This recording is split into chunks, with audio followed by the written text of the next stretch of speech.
Dangereux l'électricité? Cela fait 100 ans et plus que moi et ma petite famille, on marche sur les fils. Oui, mais il n'a jamais essayé, l'oiseau, de marcher sur les deux fils en même temps. Là, il verrait.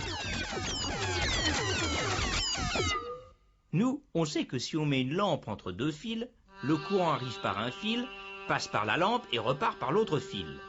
Cela fait de la lumière, c'est parfait. Mais votre corps, lui aussi, conduit l'électricité. Et dès qu'il lui passe de l'électricité dans votre corps, cela ne fait pas de lumière, non, mais votre cœur risque le pire. Et puis l'eau, la terre, tout cela aussi conduit l'électricité et peut servir de fil. De sorte que, si notre charmant oiseau se branche entre un fil et le sol, voilà ce que ça fait. Et puis les murs de votre immeuble, le béton armé, les tuyaux, c'est exactement comme le sol. De sorte qu'au premier ou au 50e étage, il peut se passer exactement la même chose qu'en bas. Et je m'empresse de dire que cela marcherait tout aussi bien, je veux dire tout aussi mal, avec vous et moi. Mais ce n'est pas la peine d'essayer. D'ailleurs, deux fils qui se touchent, tout simplement, c'est aussi dangereux pour vous.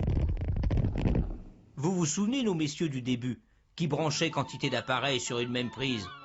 Eh bien, quand on fait cela, il y a tellement d'intensité que les fils se mettent à chauffer, l'isolant à fondre, les fils se touchent, le courant passe directement, et cela fait encore plus d'intensité, cela chauffe encore plus, et on ne sait pas jusqu'où ça peut aller. Heureusement que maintenant, sur votre installation électrique, il y a différents ustensiles pour vous protéger. Partant du réseau triphasé, il y a généralement deux fils qui arrivent chez vous. Un fil de phase et un fil de neutre. Sur le trajet des deux fils, on trouve d'abord un compteur électrique. Puis un premier monsieur qui s'occupe de votre sécurité, le disjoncteur. À partir de là, pour alimenter les différentes parties de la maison, on fait plusieurs sous-circuits avec chacun un fil de phase et un fil de neutre.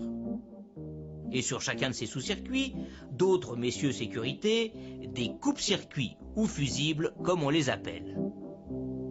Bon alors, vous branchez votre lampe sur une prise, le courant ne passe pas encore, remarquez. Il y a un interrupteur sur le fil de phase. Vous fermez l'interrupteur, le courant passe dans la prise, dans la lampe, revient par l'autre fil et retourne au réseau.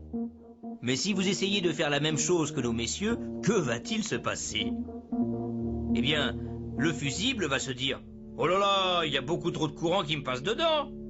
Alors, il chauffe, et dans un dernier salut à sa patrie électricité, il se sacrifie, fond, et le circuit est coupé.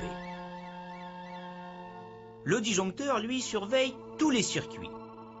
Dès qu'il voit passer trop de courant, c'est-à-dire dès qu'il y a un problème quelque part, ou si un fusible ne fait pas son devoir, lui, clac, il ne fait pas de détails, il coupe tout.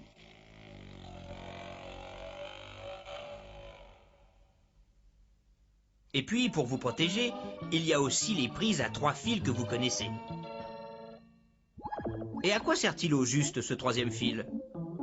Eh bien, supposons que dans votre réfrigérateur, il y ait un fil qui se soit cassé et qui touche la carcasse. Alors tout le frigo est électrisé. De sorte que dès que quelqu'un va venir chercher un jus d'orange ou je ne sais quoi, eh bien, crac!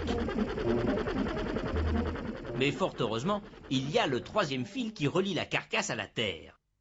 De sorte que s'il y a un problème, le courant passe dans le troisième fil plutôt que dans le quelqu'un. Au lieu de ressortir par le disjoncteur, une partie du courant va ressortir par le fil de terre. Et si ce disjoncteur est un disjoncteur différentiel, il s'aperçoit de la différence et il coupe tout. Disjoncteur différentiel ou non, fusible, fil de terre, tous ces messieurs sont là pour vous protéger. Mais ce n'est pas une raison pour ne pas faire attention. Eh oui, c'est quand même dangereux l'électricité.